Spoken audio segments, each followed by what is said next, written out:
প্রিয় দেশবাসী, আসসালামু আলাইকুম।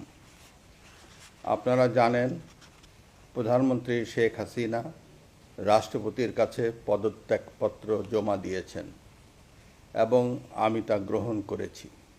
প্রধানমন্ত্রীর পদত্যাগ ও বৈষম্য বিরোধী ছাত্র আন্দোলনে সৃষ্ট পরিস্থিতিতে বঙ্গভবনে ৩ বাহিনীর প্রধান এবং বিভিন্ন রাজনৈতিক দলের নেতৃবৃন্দ, সুশীল সমাজের প্রতিনিধি ও বৈষম্য বিরোধী ছাত্র আন্দোলনের কয়েকজন সমন্বয়কদের সাথে আলোচনা হয়।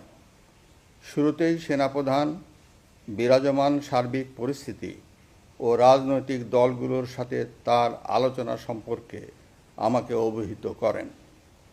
রাজনৈতিক নেতৃবৃন্দও এ সময় তাদের বক্তব্য তুলে ধরেন। সভায় বৈষম্য বিরোধী ছাত্র আন্দোলনের নিহত